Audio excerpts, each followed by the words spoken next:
আহা, কি শান্তিতে ভাত খাচ্ছি। আজ কেউ যেন আমাকে বিরক্ত না করে।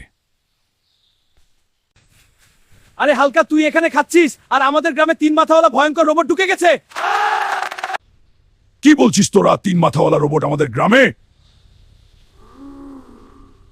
ওই দেখ, ওখানে দাঁড়িয়ে আছে 3টা মাথা আর লাল চোখ জ্বলছে।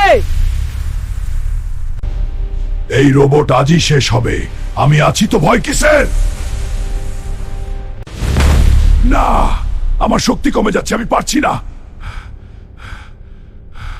বন্ধুরা, তোমরা সবাই লাইক সাবস্ক্রাইব করে দাও, এতে আমার শক্তি বাড়ে।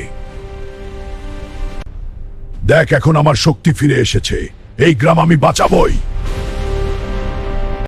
এই নে রোবট, এটা আমার যা খুশি। না, এটা কি করে সম্ভব? মনে রেখো, একতার শক্তির সামনে কোনো দানব টিকতে পারে না।